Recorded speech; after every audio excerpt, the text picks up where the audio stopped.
वेद प्रतिपाद्या जय जय स्वसंवेद्या आत्मरूपा आता हृदय आपुले चौफाळून या भले वरी बैसवू पाऊले श्री गुरूंचे जय जय वो शुद्धे उदारे प्रसिद्धे जय जय वो शुद्धे उदारे प्रसिद्धे अनवरतानंदे वर्षतीये श्री संताची माथा चरणावरी श्री संताची माथा चरणावरी साष्टांग हे करी दंडवत ओम नमो ज्ञानेश्वर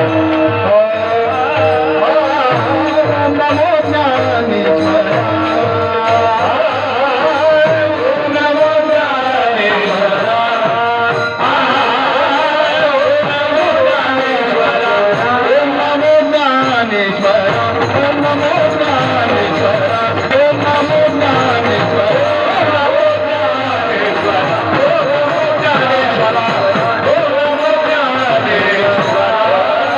करुणा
सान्द्र नीलाम्बुदापम गगन निहित पाणी मंडनम मंडनानम तरुण तुलसी माला कंजरम कंजनेत्रम सदय धवलहासं विठ्ठलं चिन्तयामि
मारुततुल्यवेगं जितेन्द्रियं बुद्धिमतां वरिष्ठं वातात्मज वानरयुतमुख्यं श्रीरामदूतं शरणं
अभंग जगद्गुरु तुकोबराय यांचा चार चरणाचा महत्वाचा उत्कृष्ट मागणीपर अशा प्रकरणातला हा अभंग आपण कीर्तन रूपी सेवेकरता घेतलेला आहे. विठ्ठल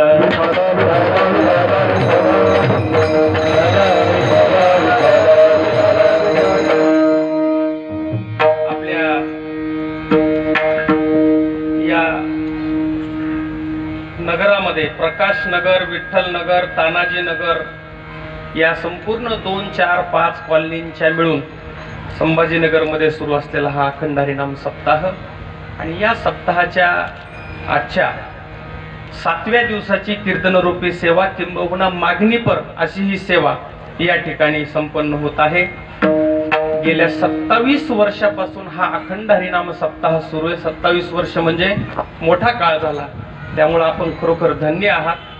आणि शिवमहापुराण कथा हरिभक्तीपरायण अनिताताईंच्या मुखातून आपण ऐकत आहात. ज्ञानेश्वरी पारायणाचं व्यासपीठ आमचे परमस्नेही असणारे हरिभक्तीपरायण भागवत महाराज जाधव, हरिपाठाचं कीर्तनाचं नेतृत्व करणारे परम आदरणीय स्नेही असणारे ब्रह्मचैतन्य संत सावता महाराज, वारकरी शिक्षण संस्थेचे अध्यक्ष आमचे परम आदरणीय हरिभक्तीपरायण माधव महाराज पितरवाड, त्यांना सोबत करतात शिवाजी महाराज चितांके सर, महारुद्र वारकरी शिक्षण संस्था त्यांची या ठिकाणी आहे.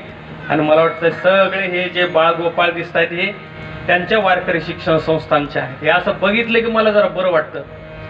हे सगळे बाळगोपाळ, हे शाळेत जाणारे मुलं मुली, हे तुम्ही यांना मोठं शिकवा पण इकडं पाठवा. हे दिवसभर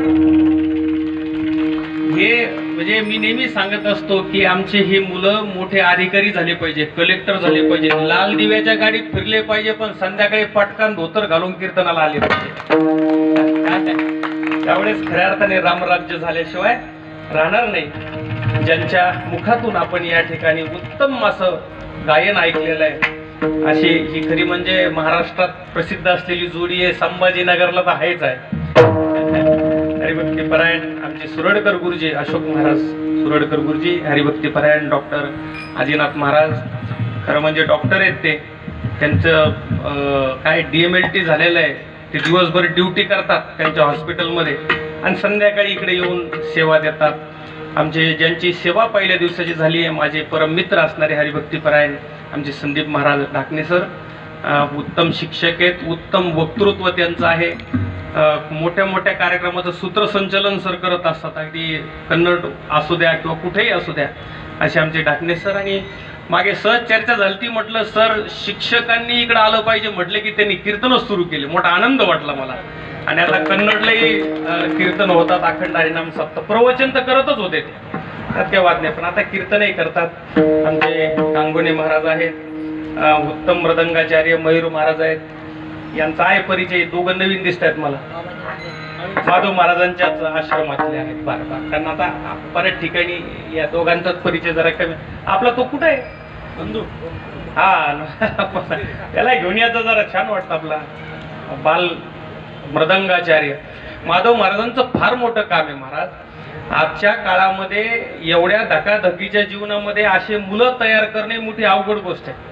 आणि उत्तम मृदंगाचार्य, उत्तम वादक, उत्तम गायक आमचे माधव महाराज तयार करतात. नवे नवे संभाजीनगर जिल्हा असेल, शहर असेल, वेगवेगळ्या ठिकाणी सप्ताहांचं आयोजन नियोजन, ही काही साधी गोष्ट नाही आहे, पण हे सगळे महाराज आमचे करतायत. त्रास होतो त्यांना, पण तरी ते करतायत. आणि एवढं करताना पुन्हा व्यावसायीकरण त्यांनी केलं नाही, हे विशेष. हो, पैशासाठी म्हणूनच असं नाही, जे येतील ते येतील, नाही आले चला करायचं ना कार्यक्रम तर करूया आपण. आणि ही फार मोठी गोष्ट आहे. वारकरी संप्रदायाचं भूषण आहे खऱ्या अर्थाने. आमचे सहनाई वादक महाराज आहेत, पेटी वादक महाराज आहेत, आमचे चोपदार आहेत, ज्यांची सुंदर साऊंड सिस्टीम आहे, हे मला वाटतं आमचे आगवान महाराज आहेत, हरिभक्तीपरायण वैजनाथ महाराज रेणके, वैजनाथ महाराज रेणके आहेत, अंकुश महाराज आहेत. क्षमा करा नाम म्हणजे नाव माहीत नसल्यामुळे, पण आमचे सुरडकर गुरुजी असल्यामुळे टेन्शन नाही. एकंदरीत सर्वजण आमचे महाराज आहेत, ज्यांच्या घरी जेवण झालं ते मला वाटतं पाटील साहेब ना, देशमुख साहेबांच्या घरी जेवण झालं. आता इतकं उत्कृष्ट जेवण म्हणजे राजा स्वयंपाक म्हणल्यावर, म्हणून तुम्हाला म्हणलं थोडं चल दे आता हळूहळू हळूहळू. पण मलाही धाक होताच, त्याच्यामुळे पटकन आलो. बाकीच्यांना म्हणलं तुम्ही जेवा, पण मला जाऊ द्या आता. विठोबा रखमाई सुरू झालं म्हणजे काय, महाराजांना आदेश असतो या लवकर, कुठं असाल ते यावं लागतं. आमचे अशोक महाराज अतिशय. आणि हे दोघ जण असले की गायनाला महाराज खूप आनंद मिळतो. आणि वारकरी शुद्ध चाली, नाही तर खरं म्हणजे वारकरी संप्रदायामध्ये आता त्या फिल्मी चाली आल्यापासून काय झालं, लोकांना आवडतं. आमचे गुरु महाराज नेहमी म्हणायचे की लोकांना आवडतं ते देऊ नाही, लोकांच्या कल्याणाचं जे ते दिलं पाहिजे. लोकांना चित्रपटाचे गाणे आवडतील हो, पण दिले नाही पाहिजे. आमची दोघेही हे महात्मे शुद्ध वारकरी चाली, त्याच्या बाहेर जात नाहीत. आणि म्हणून गोड वाटतं, आनंद वाटतो, सत्वगुण हृदयामध्ये प्रगट होतो. आणि म्हणून अशा सुंदर सोहळ्यामध्ये संपूर्ण कीर्तन सप्ताह कमिटी, या कॉलनीतली जी काही मंडळी असेल, यामध्ये सहभाग घेणारे आमचे बाळ गोपाळ वारकरी, आमच्या सगळ्या भगिनी, सगळ्या बाळ गोपाळ आमच्या वारकरी, किती छान वाटते बघा ना. हे दृश्य पाहायला मिळत नाही आता असं. आणि हे संस्काराचं केंद्र आहे खरं म्हणजे. वारकरी संप्रदायामध्ये अखंड हरिनाम सप्ताह हे संस्कार केंद्र आहे आजच्या काळातले. आणि यामध्ये 100, 200, 400 आपल्या भजनी मालिकेमध्ये जेवढे अभंग असतील, ते अभंग त्या मुलांना जर पाठांतराला दिले तर हे मला तुम्हाला 100% सांगतो की वाम मार्गाला अजिबात जाणार नाही. त्याचं कारण आहे, वारकरी संप्रदाय वाम मार्गाला गेलेल्यांना चांगल्या मार्गाला आणतो, तर चांगल्या मार्गाने चालणाऱ्याला वाम मार्गाला कशाला लावेल. आणि म्हणून लहानपणापासून मुलं आपली इकडे आली पाहिजे. सगळेजण आपण मोठ्या संख्येने येतात, आनंद घेतात. हा सुख सोहळा आहे, दुसरं काही नाही. आजच्या काळामध्ये मला सांगा, सगळ्यांना सुख पाहिजे, पण साधन सापडत नाही. काय सुख सगळ्यांना पाहिजे. मज लागे दुःख व्हावे, कायसे कोणी भाविना जीवे. मला दुःख व्हावं अशी इच्छा कोणाची नाही भागवत महाराज, पण सुखाचं साधन सापडलं नाही म्हणून दुःखी आहे. सुखाचं साधन सापडलं नाही का सुख नाही. तुमचं काय म्हणणं आहे? तसं जगात सुख नाही का सुखाचं साधन आपल्याला सापडलं नाही. आपल्याला सुखाचं साधन सापडलं नाही. म्हातारीची सोय हरवली, पण नको तिथं शोधायला लागली. काय म्हातारीची सोय हरवली घरात आणि सापडायली दारात, कधी सापडा? मग तिला सांगावं लागन, आजीबाई जिथं सुई पडली तिथं शोध, उग भलतीकडे शोधू नको. तसं सगळ्यांना सुख पाहिजे, पण सुखरूप असणारा परमात्मा कोणालाच नको. महाराज, सुख म्हणजे देव आणि देव म्हणजे सुख का सापडत नाही? त्याची एकमेव कारण आहे, तुम्ही मी दुःखरूप असणाऱ्या संसाराला चिटकून बसलेलो. काय वास्तविकता आमचे संत सांगतात, अरे हा संसार दुःखाचा आहे. दुःख बांधवडी, दुःख बांधवडी काय हा संसार, सुखाचा विचार नाही कोठे, सुखाचा विचार नाही कोठे. दुःख बांधवडी काय हा संसार,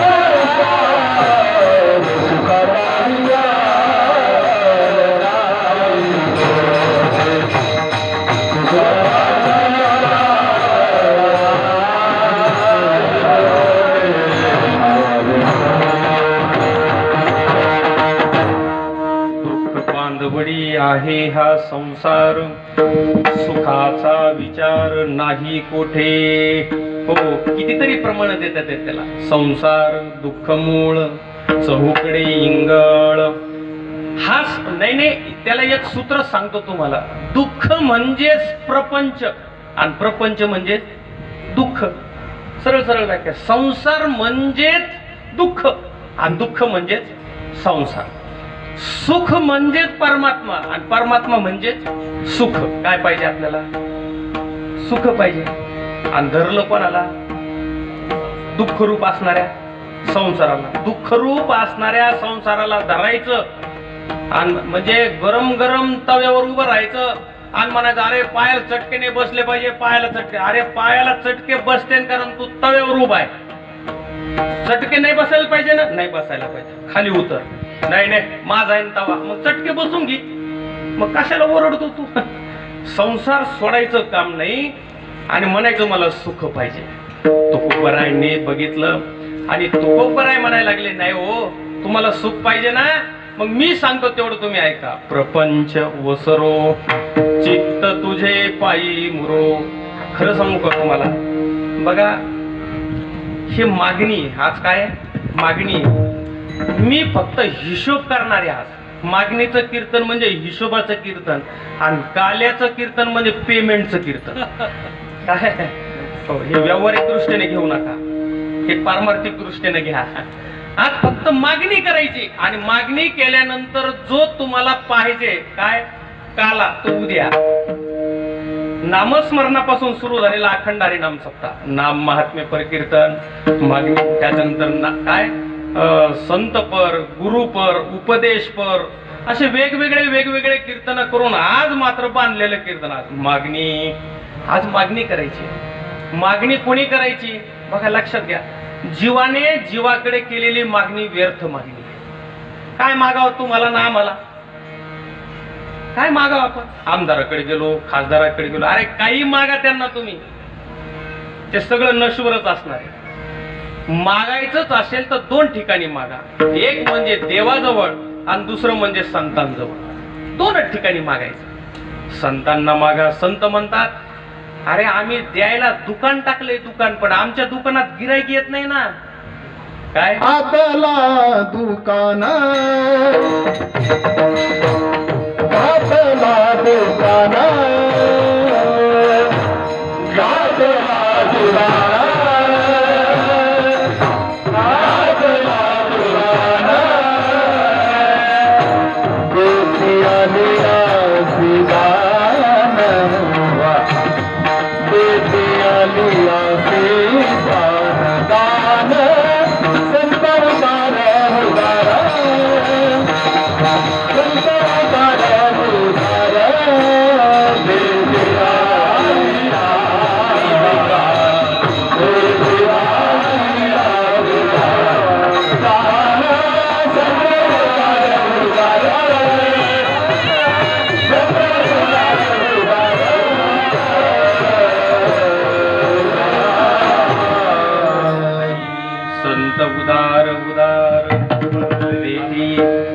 असे दान, दान शब्द आहे दान.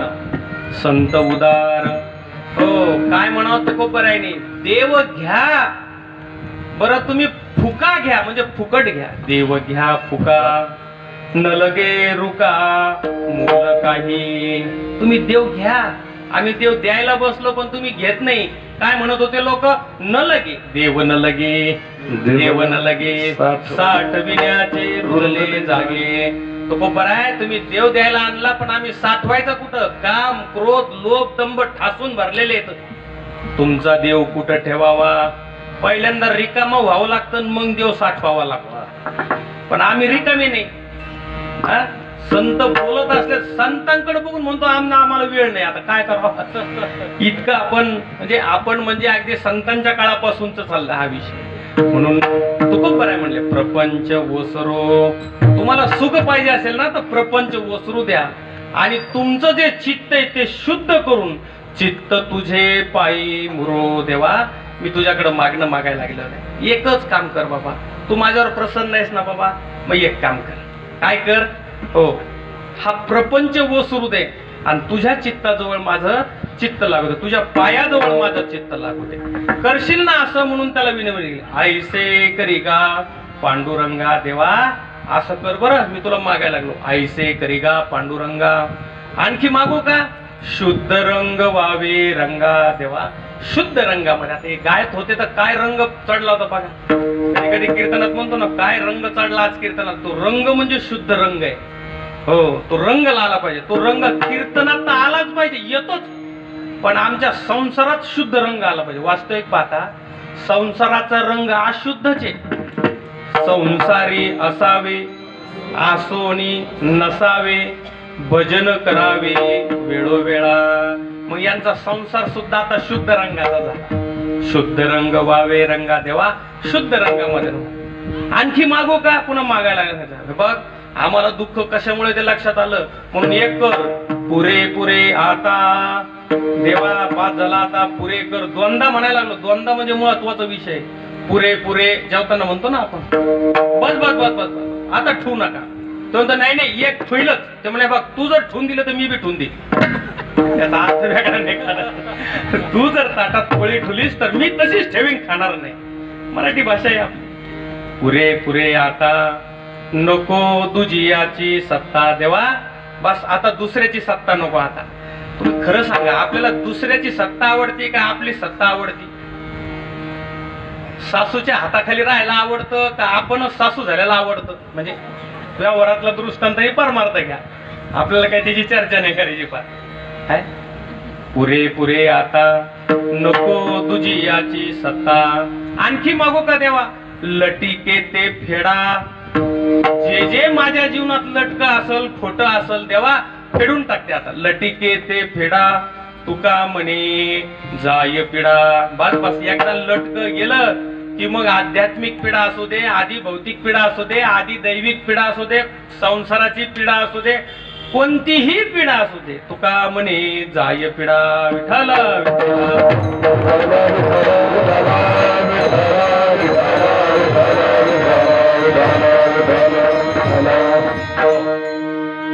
म्हणून आज मागणं मागायचंय. जीवाने जीवाकडे. तुम्ही माणसांकडे काहीच मागू नका. व्यवहार चालू असेल तो चालू द्या, पण सुखाच्या गप्पा माणसांमध्ये करूच नका, कारण सुखच नाही तिथे. काय संसारामध्ये, माणसांमध्ये, घरच्यांमध्ये नाही कुणाचे कुणी.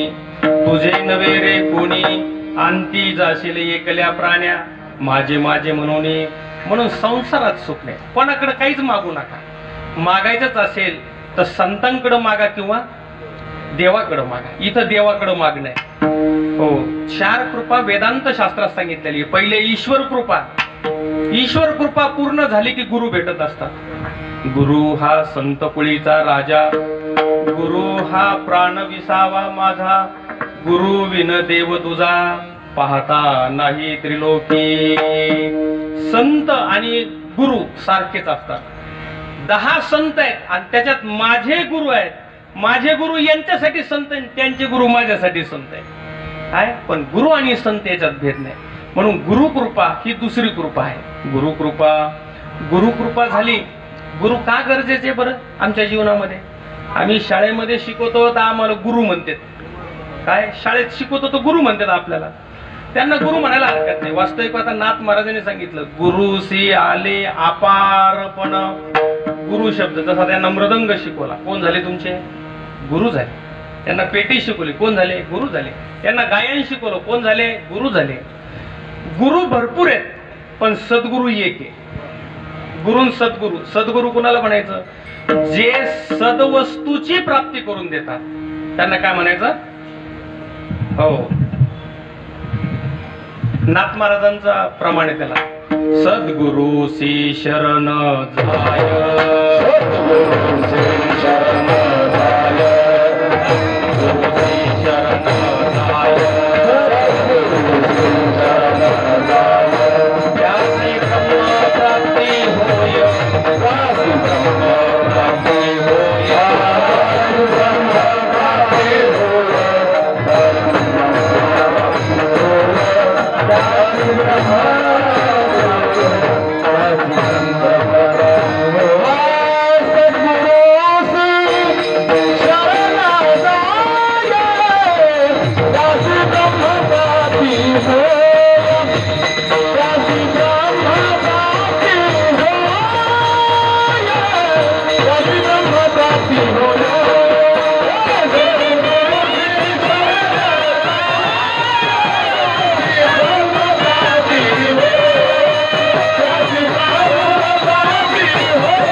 सद्गुरुशी शरण जाय त्यासी ब्रह्म प्राप्ती होय. सद्गुरूला शरण जा. सद्गुरूला शरण गेल्याने काय होईल? त्यांनी सांगितलं शास्त्र कळल. सद्गुरु शिवाय शास्त्र हाती न शिवी. हाताला लागणारच नाही शास्त्र. शास्त्र हाताला लागायचं असेल. सद्गुरूंना शरण जाय. शास्त्राची कृपा झाली याचा अर्थ तुम्ही काही वाचलं तर त्याचा अर्थ तुम्हाला कळायला लागला. शास्त्र कृपा. त्याचा फळ काय? अहो शास्त्र कळले की तुम्हाला मी कोण आहे कळतो. याचा अर्थ आत्मकृपा होते आणि आत्मकृपा झाली की सगळ्या पिढ्या निघून जातात. आनंद मिळतो. पण तो आनंद का मिळत नाही? त्या प्रपंचामुळे मिळत नसल्यामुळे सुरुवातीलाच तुकोबराय म्हणतात अरे बाबा प्रपंच ओसरो. पहिल्या चरणामध्ये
तुकोबराय वर्णन करतात या अभंगाच्या पहिल्या चरणामध्ये.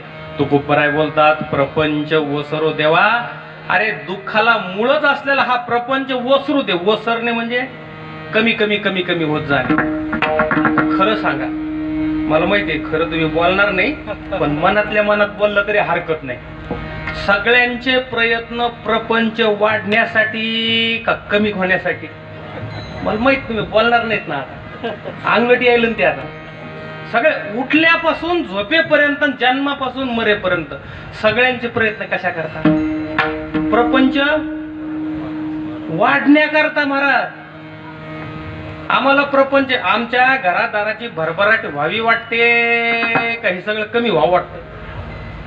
भरभराटच व्हावं वाटते ना. आणि मग या आपल्या सगळ्यांच्या आता एवढे लोक बसलेले इथं आपल्या सगळ्याच्या अनुभवाच्या विरुद्ध तू कोपरा बोलायला लागली. प्रपंच वसरो. अरे आमचे प्रयत्न प्रपंच वाढो आणि ते म्हणते वसरो. आता कस काय मेळ बसवा मेळ कसा बसवायचा याचा अर्थ असा आहे की बघा प्रपंच या शब्दाचा प्र हा शब्द संस्कृत मध्ये त्याला प्रकर्षेण आणि पंच म्हणजे पाच. प्रकर्षेण पाच गोष्टींचा विस्तार.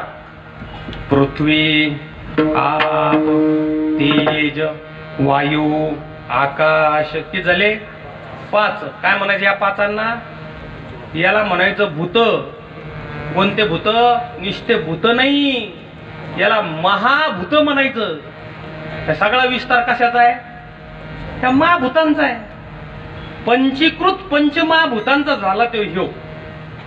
पंचीकरण नामक ग्रंथामध्ये सुंदर दृष्टांत ते भजन करा सांगतो. विठाल विठाल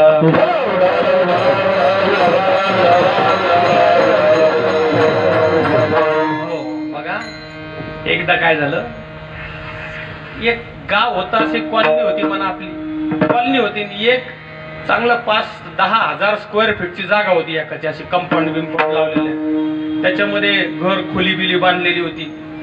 पण ते म्हणे कोणाचं आहे? त्यांनी सांगितलं काही नाही, ह्या गावामध्ये जे पंच आहेत, पंच पंच म्हणजे 5, त्याच्यातलं एक मुख्य असतो, त्याला म्हणायचं सरपंच. काय पंच म्हणजे 5 जण आणि त्यातलं मुख्य त्याला काय म्हणायचं? सरपंच. त्याला सांगितलं तू 5 जा बाबा सगळं. बरं काय हरकत नाही.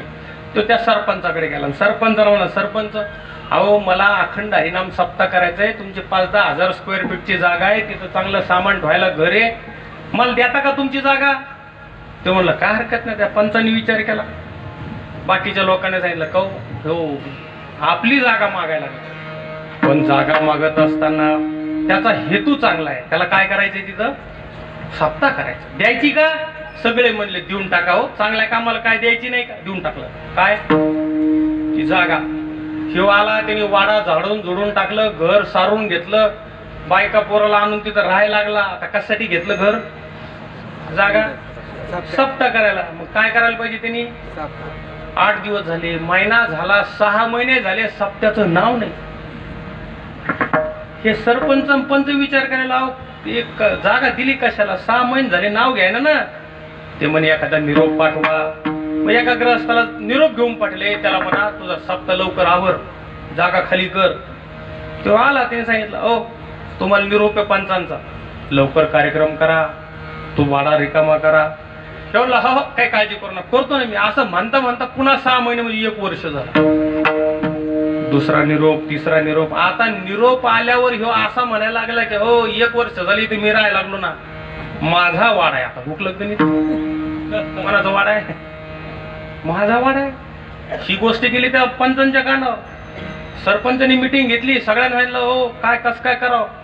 आपण त्याला सप्ताह करायला जागा दिली, खुशाल म्हणायला लागला माझी जागा, माझी जागा आहे, माझी जागा आहे. ते म्हणे मग काय नाही, आपल्याला कोर्टात जावं लागला याच्या विरुद्ध. आपल्याकडची जशी व्यवस्था आहे तशी परमार्थात व्यवस्था आहे, बरं का, लक्षात घ्या. इकडं पोलिसाला घाबरतो तर तिकडचे पोलीस तर लयच बेकार. इकडचे पोलीस तरी जीवस तर म्हणते जेवण करायला का उद्या जेवण झाल्यावर अटक करतो तुम्हाला. पण ते तर जेवता जेवता एक घासतोंडाने एक हातात उचलून घेते, सोडीत नाही असं ते बाप्पा. काय करावं? शेवटी कोर्टात गेले पंच. कोर्टाने सांगितलं जा रे त्याला अटक करू ना. अटक वॉरंट निघाला. याला उचललं आणि उभा केलं, यमदेवाच्या समोर उभा राहिला. यमदेवाने विचारलं, यमदेव म्हणजे जज, त्या जजने विचारलं किंवा चित्रगुप्त म्हणा, काय फरक पडतो त्याला. त्याने विचारलं का रे वाडा कोणाचा आहे? तर तिथं बी म्हणायला लागला माझा आहे ना. काहून? कशावरून? म्हणे मी राहायला लागलो. ते म्हणे राहायला लागला याचा अर्थ वाडा तुझा होत नाही, त्याला रजिस्ट्री लागते. काय लागते? रजिस्ट्री आहे का तुझ्याकडं? तो म्हणला नाही. पंचांनी विचारलं, पंच तुमचा वाडा आहे, तुमच्याकडे काही आहे का?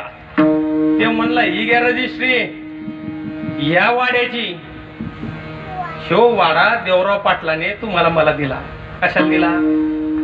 सप्ताह करायला. सप्ताह करायला म्हणजे देवाची प्राप्ती करून घेण्याकरता.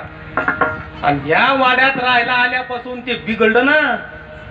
माझा वाडा आहे, माझा वाडा आहे, माझा वाडा आहे. अरे तुझा वाडा नाही, त्या पंचांनी संतांकडून निरोप पाठवला. तो खूप बऱ्यासारखे तुमच्या माझ्याकडे येऊन सांगायला लागलेला आहे, अरे बाबा तो वाडा तुझा नाही. नाशिवंत देह जाणार सकळ, आयुष्य खातो काळ. सावधान, सावध व्हा, सावध व्हा. संत सावध करायला आलेले, सावध व्हा. अरे मी माझं करत करत त्या वाड्यावर मालकी दाखवू नका, तुमचा नाही वाडा तो. पण हे ऐकायला तयार नाही मला. चांगले चांगले लोक ऐकणार, ऐकणार कायच करावं आता यांना. वास्तविक पाहता जे सावध झाले ते बोलले, सावध झालो, सावध झालो, हरीची आलो जागरणा. तुम्ही सावध झालात म्हणून इथं तरी आला. इथं आल्यावर कानावर तरी काहीतरी पडायला लागले. कानावर पडून न जाणो एखाद्याला एखादा फटका बसला, खाडकंदीशी वैराग्य प्राप्त होतं. हो, इथूनच उठतो. आमचे रामदास स्वामींना सावधान शब्दाचा अर्थ कळाला. सावधान, अंगावर अक्षदा पडत होत्या आणि सावधान ऐकत होते. त्यांना वाटलं अर काहीतरी चुकायला आपलं. जे तिथून पळाले संतच झाले. संत रामदास स्वामी सावधान शब्दाचा अर्थ का. आणि साधू संत तुम्हाला मला सांगायला लागले, पण आपण म्हणायलो तोंडाने सावध, पण काही सावध व्हायना. सावध झालो पाहिजे. आणि हरीच्या जागरणाला किंबहुना करावी तातडी परमार्थाची. आणि म्हणून सांगितले तर प्रपंच ओसरो. प्रपंच शब्दाचा अर्थ सांगितला. काय सांगितला? प्रकर्षेण पंच, म्हणजे या 5 महाभूतांचा. आता मला सांगा, तर महिला बऱ्याच जुन्या दिसतात. मला तुम्हाला साधा प्रश्न आहे माझा, आणि बहुतेक वेळा माझा पेपर फुटलेलाच असतो कुठे गेलं आहे का नाही. तरी बघू आपण, आणखी पेपर फुटलेलं तरी मला माहिती आहे अभ्यास करणार लयच कच्चे येतं, ते काही लक्षात ठेवीत नाही. म्हणून माझा तुम्हाला प्रश्न आहे, जात्याला खुंटे किती? हा, आजीबाईने 1 सांगितला, तिकडून 2 आले. ऑप्शन देऊ तुम्हाला, 1, 2, 3, 4. सांगा 4 पैकी कोणतं उत्तर आहे? हा, बरोबर. काही काहींनी सांगितले 2. आता आजीने जरी 1 सांगितला असला तरी त्यांना दिसला 1 म्हणून म्हणले 1, पण दुसरा दिसत नाही ना. पण जो दिसत नाही त्याच्याशिवाय दिसणारा चालत नाही ना. ते मेळ बसतो का बघा. काय 2च खुंट येत. आणि फिरणारा खुंटा फिरायला लागलाय कारण तो प्रपंचात अडकलाय. प्रपंच, पंच, पंच म्हणजे 5. काय हे 5 बोट लागले म्हणून तो फिरायला लागला. आजीव शिव दोन्ही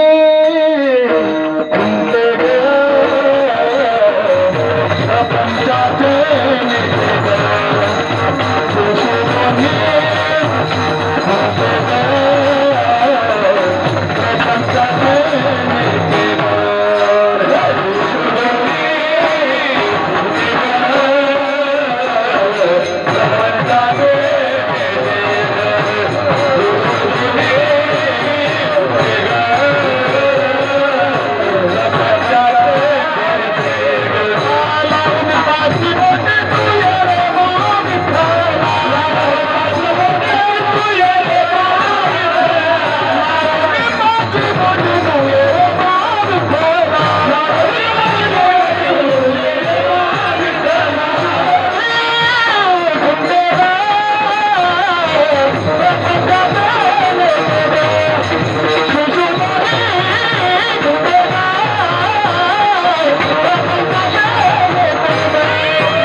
ती पिढी राहिली नाही की जात्यावर जे दळत होते त्यावेळेस ते म्हणायचे, जीव शिव दोन्ही खुंटे ग प्रपंचाचे नेते ग लागुनी 5 बोटे ग तू ये रे पा विठ्ठला. 5 बोट लावल्यामुळे ते फिरायला लागलेले, त्याला म्हणायचं प्रपंच. काय सगळं कशावर चालले? 5 भूतांचा खेळ आहे सगळा. भूत म्हणून फार मोठे भूत आहे.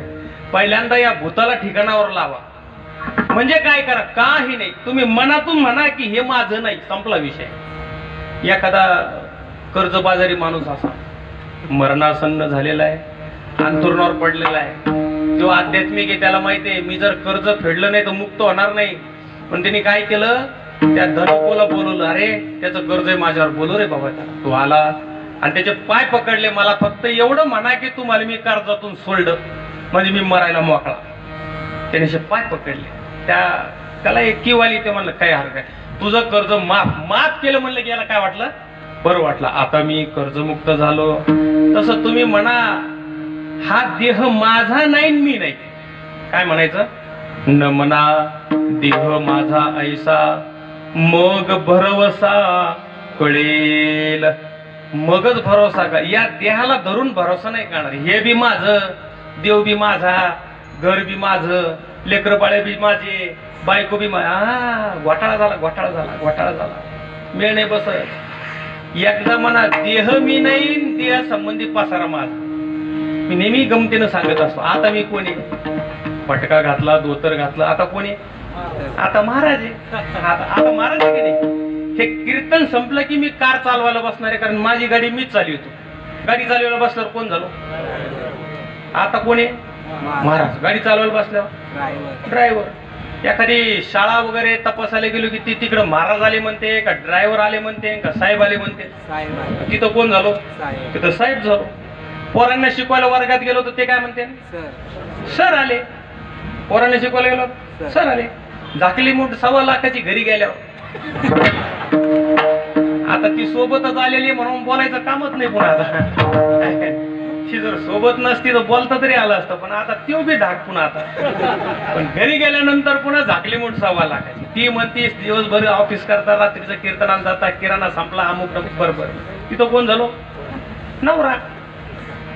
तिच्यासाठी कोण झालो, नवरा झालो. चल चल चल किराणा आणायला जाऊ म्हणलं की मुलगी म्हणते मला बी येऊ द्या, मला चॉकलेट घेऊन द्या. तिथं कोण झालो, बाप झालो. वडील म्हणते मेडिकल मधून गोळ्या घेऊन. तिथं कोण झालो, एकदा विचार केला की हाय कोण आपण.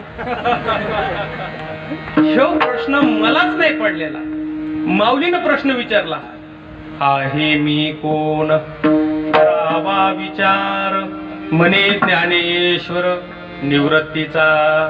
तुम्हाला खरं सांगतो, प्रपंचातून बाजूला तुम्हाला व्हायचं असेल तर ह्या प्रश्नाचं उत्तर सापडलं पाहिजे.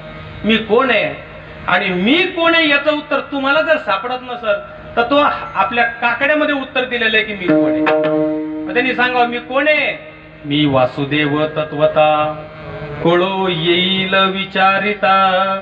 तुम्ही फक्त विचार करून पहा मी कोण आहे. अहम ब्रह्मास्मी. हो, मी कोण आहे तर मी देव आहे असं म्हणलं तर तुम्हाला सुद्धा तुम्ही देव आहे असं म्हणलं तर काय म्हणतात, काही मानता का. म्हणजे जे खरं आहे त्याला तुम्ही मानायला तयार नाही. आणि तुम्ही वामनराव, कस काय चाललं वामनराव म्हणलं की नाही नाही एकदम मजेत. कोण आहे तुम्ही, वामनराव आहे ना. पक्क पकडलं त्याला, वामनराव, बबनराव, वत्सलाबाई, कासाबाई म्हणलं की ते म्हणते नाही नाही आम्ही आहोत ना.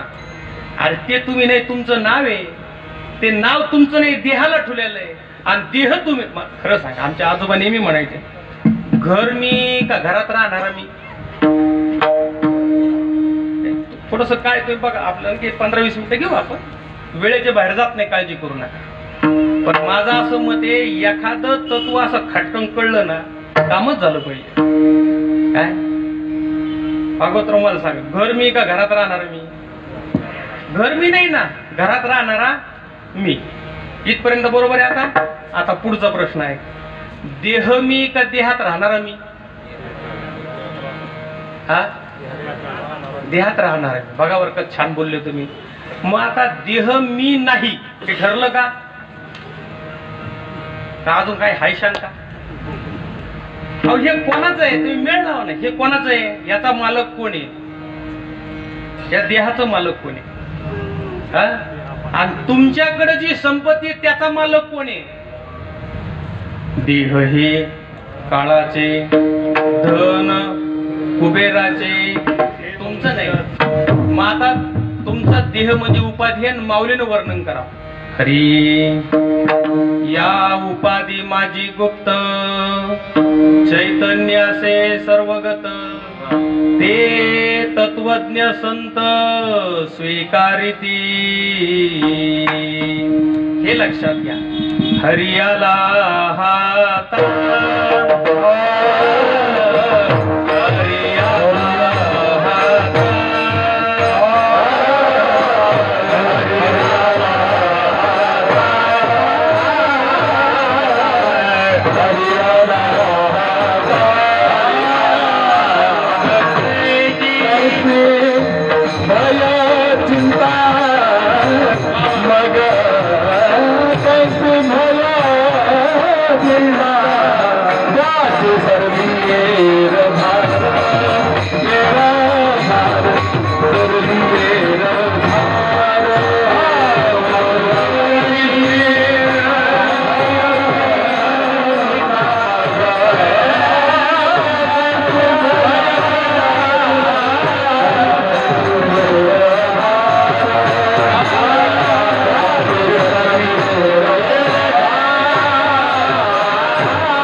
हरी आला हाता मग कैची भय चिंता.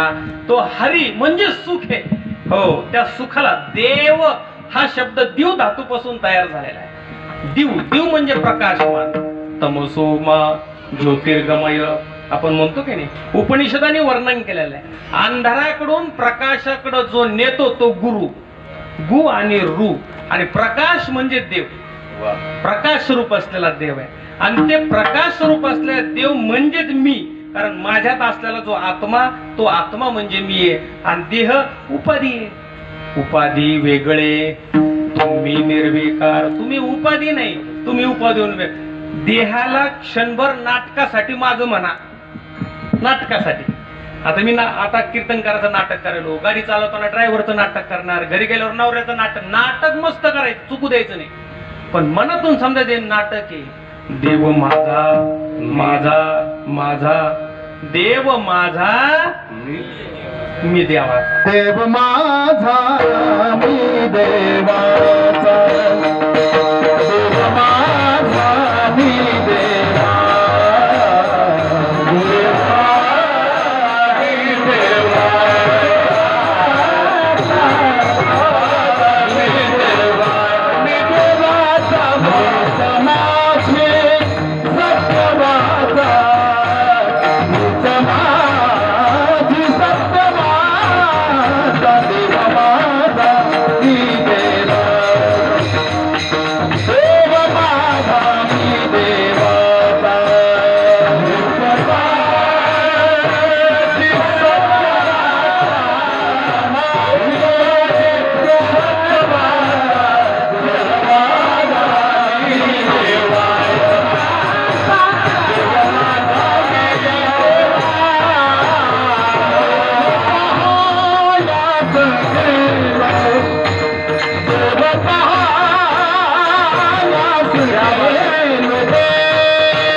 देव माझा मी देवाचा.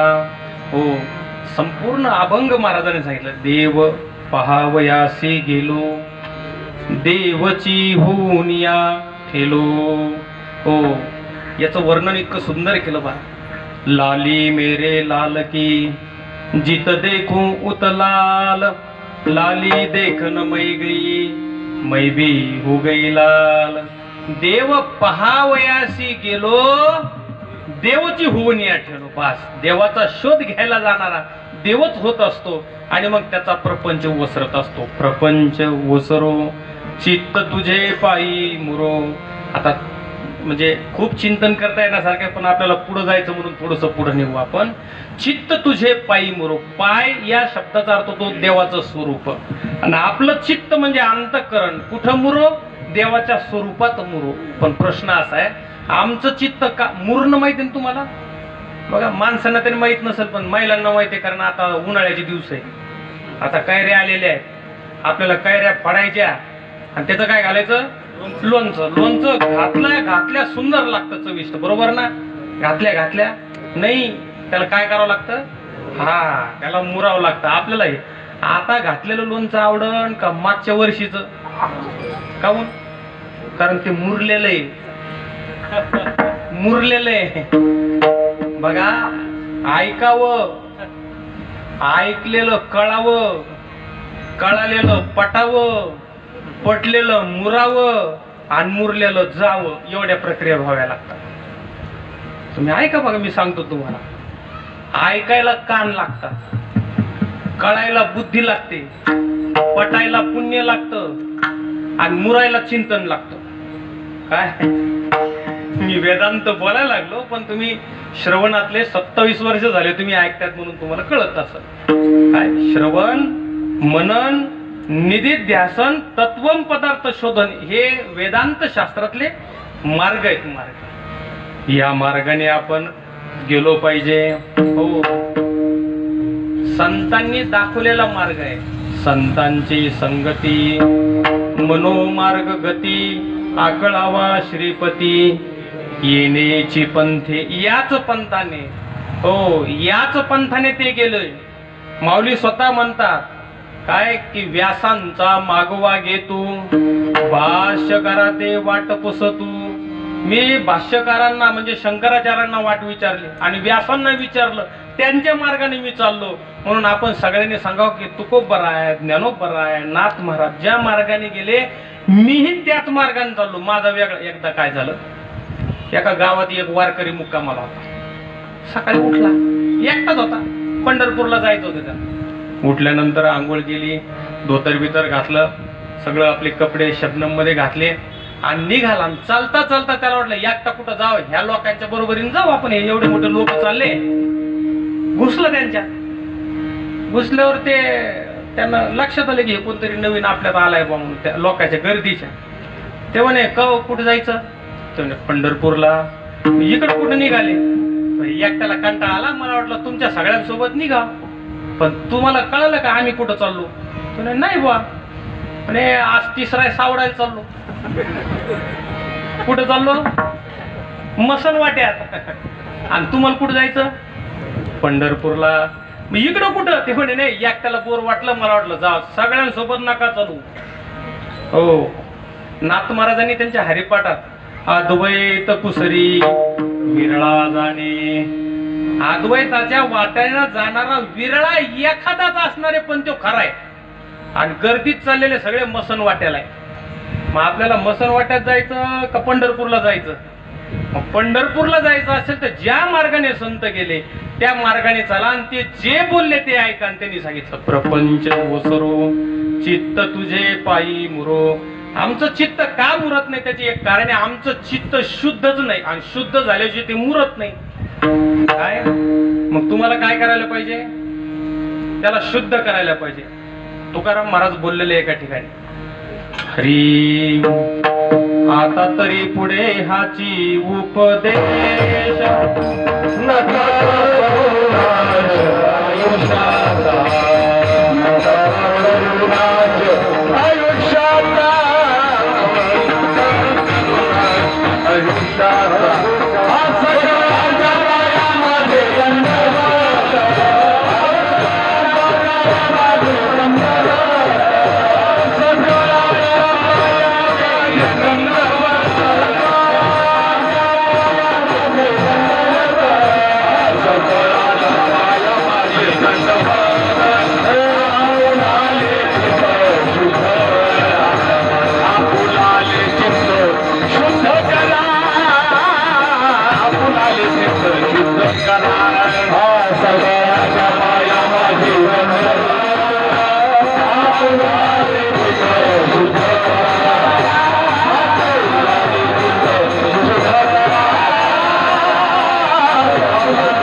गुरुजींचा आवाज म्हणजे कधी कधी अशा हरकती करतात ते बाबा महाराज सातारकरच वाटतात आहे की नाही. हो अप्रतिम. आपुलाले चित्त शुद्ध करा. आपलं चित्त शुद्ध जोपर्यंत होत नाही तोपर्यंत परमार्थात एकही पाऊल पुढे टाकतात नाही. परमार्थात दिसण्याचा असाव का असण्याचा असाव, दिसाव का असाव, असाव. पटका घातला, गंध घातला, माळ घातली आणि इकडं बगल में छुरी, काय मुख में राम. अरे दिसण्याचं ना चोखोबा बोलले ना, काय बुलला अशी वरलिया रंगा. मुक्ताबाई सुद्धा बोलल्या, वरी भगवा झाला ना मी, अंतरी वश्य केला कामी. त्याला म्हणू नये साधू, जगी विटंबना बाधू. काय वर्णन करावं त्यांनी महाराज. अहो दिसण्याचा परमार्थ नको. आमचे गुरु महाराज कसा पटका घालायचे त्यांनाही कळत नव्हतं. कधी कधी कीर्तनात पटका निष्ठायचा तर भान नसायचं त्यांना. कसं हे धोतर घालायचं वेड वाकडं. अरे ह्या दिसण्याला काय. आमच्या रंगनाथ गुरुजींकडे एकदा पंढरपूरला फोटोग्राफर आला, म्हणे बाबा तुमचा फोटो काढायचा, नीट बसा ना. ते बसले. बसल्यानंतर ते फोटोग्राफरला म्हणे तू माझा फोटो काढणार आहे का. तर म्हणलं हो ना बाबा तुमचा फोटो काढ. अरे पण माझा फोटो निघत नाही ना. नाही ना बाबा तुमचा फोटो काढ. अरे तू ज्याचा फोटो काढशील तो मी नाही आणि माझा फोटो निघत नाही. ज्याचा निघतो तो मी नाही. त्याला काय कळायला लागलं, हे आपले चिंतनातले महात्मे. म्हणलं नाही ना बाबा तुमचाच फोटो काढायला. अरे तू माझा काढशील पण माझा येणार नाही ना. म्हणजे मी तुम्हाला कळलं ना. हो आताच आपला निर्णय झाला, देह मी नाही आणि या देहातला आत्मा मी आहे. आत्म्याचा फोटो निघतो का आणि ज्याचा निघतो तो मी आहे का. बस एवढं कळलं काम झालं. काय एवढंच कळावं. एक जान्या तो सब कुछ जान्या आणि एक नाही जान्या तो कुछ भी नाही जान्या. मला तुमच्या लक्षात एवढंच कळावं माणसाला, दुसरं काही नाही कळत राहत. आमचे बाबा नेहमी सांगायचं, मला सांगा थोडक्यात वेळे होत आला आणखी 5 मिनिटं घेऊ. एखाद्याचं लग्न आहे, मंडप हलका भारी असला तरी तुम्ही फक्त मला चालत असलं तर चालतो मला. मंडप हलका भारी असला तरी चालतो. खायचे पदार्थ कमी अधिक असले तरी चालतं. वरबाप वरमाया असले नसले तरी काय फरक पडतो. बरं मामा असला नसला तरी आमच्यासारखे गाव मामा आहेत ना कुठे. राम म्हणते तू उभा राहतो ना, आम्ही बी उभा. मामा असला नसला तरी चालतो. वराड कमी अधिक असलं तरी चालतो. नवरदेव असला नसला तरी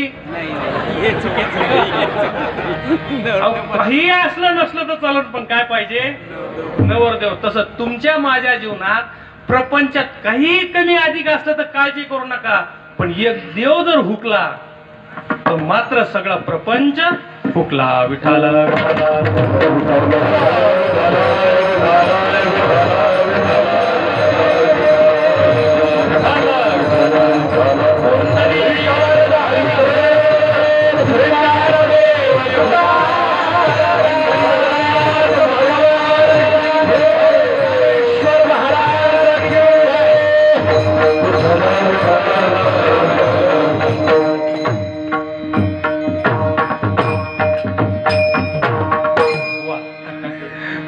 प्रपंच ओसरो चित्त तुझे पायी मुरो. चित्ताला शुद्ध करा.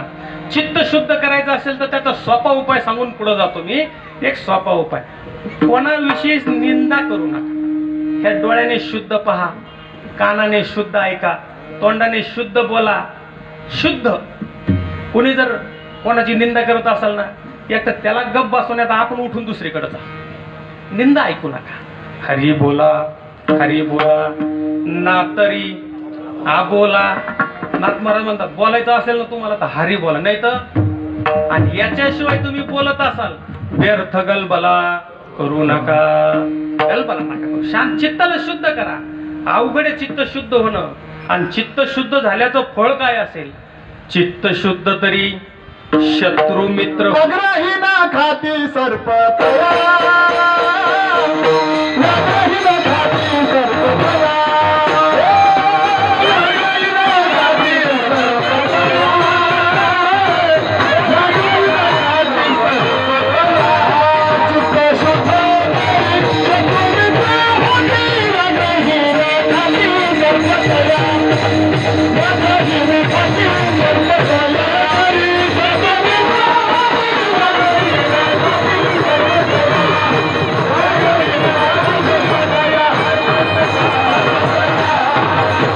तया. शत्रू मित्र होती, व्याघ्रण खाती सर्पतया. म्हणून चित्त शुद्ध करा. आणि हे असं करा देवा अभंगाच्या ऐसा करी गा पांडुरंगा,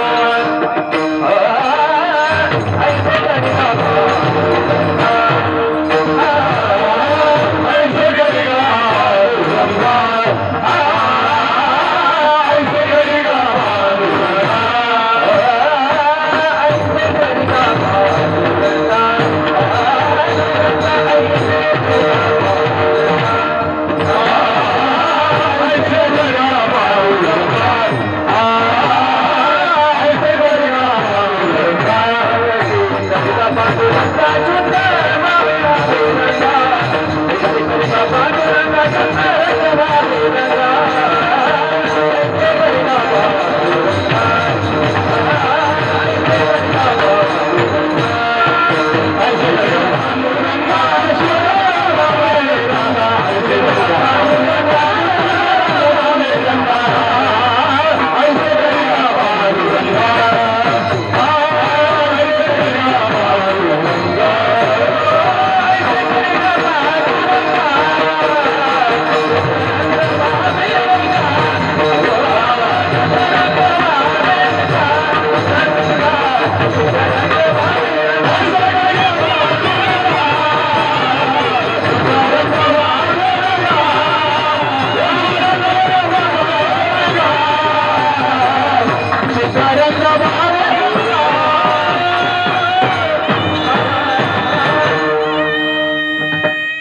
ऐसे करिगा पांडुरंगा शुद्ध रंग वावे रंगा.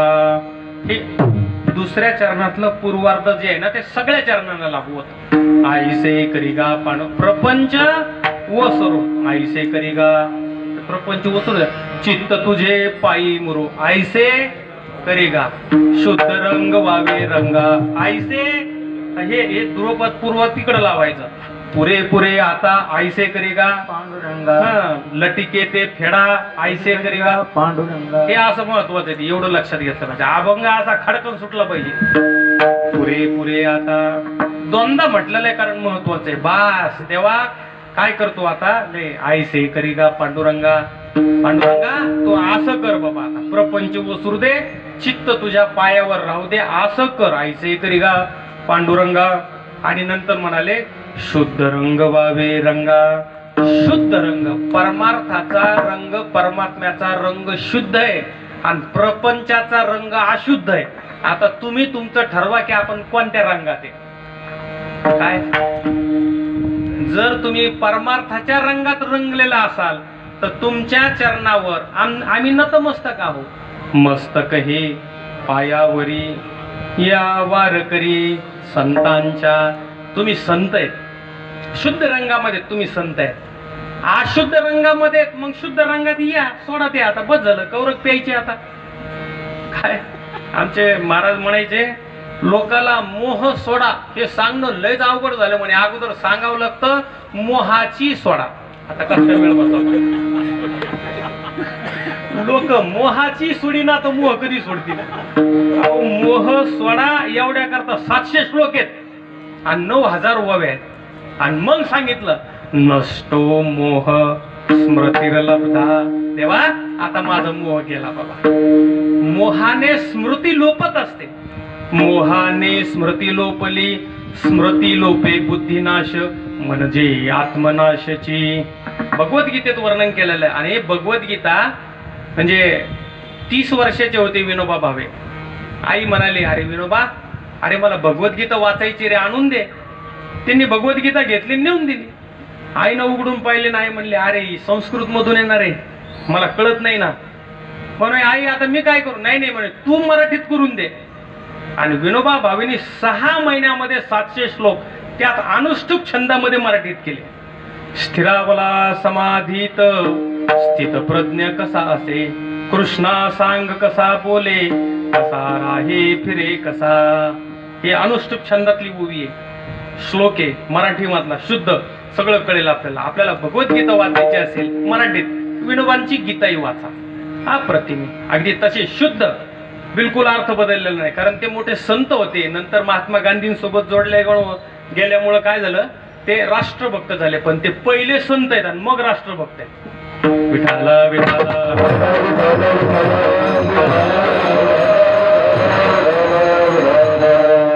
आईसे करिगा पांडुरंगा, शुद्ध रंग भावे रंगा. शुद्ध रंग म्हणजे परमात्म्याचा रंग आहे. आणि त्या रंगामध्ये आता जसं बोललो आपण, लाली मेरे लाल की जित देखूं उत लाल, लाली देखन मै गई मै भी हो गई लाल. लाल म्हणजे देव पाहणारा देवच होत असतो, त्याचं प्रमाण महाराजांनी दिलेलं आहे. म्हणून त्या रंगामध्ये शुद्ध रंगात आपण राहावं आणि प्रपंचाला पुरेपुरे म्हणावं. अभंगाच्या 3ऱ्या पुरे पुरे आता पुरे पुरे आता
पुरे आता नको दुजियाची सत्ता. नको बरं म्हणतात पुरे. खरं सांगू का, माणूस संसारात कधी बरं मला सांगा, तुम्हाला कोणी दिसला का जो पैशाला पुरेपुरे म्हणतो? पैसा पुरेपुरे आता, आता नको पैसा, असं काही आहे का कधी? नाही, येऊ द्याच म्हणतो. फक्त एकाच ठिकाणी तो पुरे म्हणतो, पोट भरल्यावर. ध्यान अर्धी पोळी म्हणतो, नको आता पुरे, आता पुरे. म्हणून माऊलीने त्याचं वर्णन केलं. तृप्ती झालिया जैसी साधने सरतिया पैसी, आत्मतुष्टी तैसी कर्मे नाही. तृप्ती झाली जैसी, बास बास बास. या संसारातून मन भरलं पाहिजे आता, बास काहीच नको देवा. आता तू भेटलास मला, बाकी काही नको. पुरे पुरे आता, आता पुरे. आता काही करायचं मला शिल्लक राहिलेलं नाही. आता पुरे पुरे आता. आणि दुसरं असं नको तुझी याची सत्ता. हो, दोन सत्ता आहेत. एकाला प्रातिभाषिक सत्ता म्हणायचं आणि एकाला पारमार्थिक सत्ता म्हणायचं. व्यावहारिक सत्ता मध्ये पकडलेली, मी आता फार खोलात जात नाही, पण सांगायचं तात्पर्य त्यामुळे पारमार्थिक सत्ता म्हणजे देवाची सत्ता. आमचे बाबा नेहमी म्हणायचे सरपंचाची सत्ता किती आहे बरं? एका गावभर. त्याची व्याप्ती किती आहे? एक गावभर. आमदाराची एक तालुका भर धरा, खासदाराची एक जिल्हा भर धरा, मुख्यमंत्र्याची एका राज्यापुरते धरा, पंतप्रधानाची, राष्ट्रपतीची एका देशापुरती धरा, आणि विश्वपतीची. देवाची सत्ता. आणि त्या देवाच्या सत्तेवर विश्वास नाही लागले यांच्या मागे पळत. नाही तुम्ही नसल्यावर कस का होईल आमचं? अरे जुने कीर्तनकार आमचे बाबा सांगायचे ते कुत्र गाडी खाली चालतं आणि त्याला असा अहंकार होतो की माझ्याशिवाय आता गाडीचं कसं होईल. काही संबंध आहे का? गाडी खाली चालणाऱ्या तुम्ही कोणाला भेटा ना, चला परमार्थ करतो, नाही ना घर सोडता येत नाही, मी जर नसलो तर कसं होईल, चला कीर्तनाला, नाही याचं जमत नाही ना, कस काय करावं, थोडंच घर सोडताय, यांचं कसं होईल, यांचं कसं होईल, यांचं कसं होईल. साधू संत सांगतात तू त्यांची चिंता नको करू, तुझी कर, तुझं कसं होईल. काय? अरे तुझं कसं होईल, तू पाय अगोदर माझं कसं होईल याची चिंता नको करू. तुका म्हणे घालू तयावरी भार, वाहू हा संसार देवापायी. एक म्हातारी गाठोडं घेऊन रेल्वेने प्रवास करायला चालली होती. भली गर्दी असल्यामुळे तिला चढायचंही काम नाही पडलं. रेटा रेटीत म्हातारी गाडी गर्दीत तशी होती, बसली गठोडं डोक्यावर. समोरचं एक जण म्हणला आजी कुठं जायचं? म्हणे मुंबईला. अरे बापरे, संभाजीनगरहून मुंबई 5 तासाचा रस्ता आहे म्हणे. हो, डोक्यावरचं गठुडं खाली ठेवा ना. म्हातारी एक नाही दोन नाही, इकडं तोंड केलं. तेव्हा म्हणला अरे मी काय चुकीचं बोललो? आजी अहो तुमचं मान दुखून जाईल, कंबर दुखून जाईल, पाठ दुखून जाईल, हे डोक्यावरचं वजन. ते म्हणे तुला काय अक्कल आहे का? म्हातारी म्हणते तुला काही अक्कल आहे का? काय झालं? एक तर ह्या रेल्वेला माझं वजन आहे म्हणे, पुन्हा माझ्या गठुड्याचं वजन कशाला गेला? कोणाला मेळ काढला का? लागले लोक हसायला आजूबाजूचे. म्हणे आजी तुमच्या डोक्यावरच्या गठुड्या सहित तुमचं वजन वाहणारी रेल्वे, ते खाली ठुलं तरी वजन रेल्वे लागतं आणि डोक्यावर ठुलं तरी. म्हातारीला जरा ट्यूबलाईट पेटली, मग धरधर गठुडं खाली ठुळे, गठुडं खाली उतरून ठुलं. आता त्या म्हातारीला कळालं, तुम्हाला मलाच कधी कळाव देव जाणे. हे गठुडं कधी खाली ठेवायचं आपण? मी केलं नाही तर कसं होईल? अहो इकडं सुद्धा मी जर सत्यात नसलो तर कसं होईल? त्याला म्हणायचं तू जाऊनच पाय कसं होतं पाय. मी जर म्हणलो, मी जर नाही आलो कीर्तन करायला तर कसं? अरे काय होत नाही, आमच्याकडे हाय कीर्तन काय. आमच्या माधव महाराजांनी पटका बांधला असं उभा राहिल्या, काय फरक पडतो?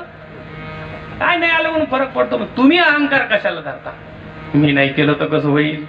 म्हणून दुसऱ्याच्या सत्तेत झोपू नका. पुरे पुरे आता नको तुझी याची सत्ता, विठोबा रखुमाई.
प्रपंच ओसरो चित्त तुझे पायी मुरो ऐसे करिगा पांडुरंगा शुद्ध रंग वावे रंगा पुरे पुरे आता नको तुझियाची सत्ता ऐसे करिगा पांडुरंगा शुद्ध रंग वावे रंगा.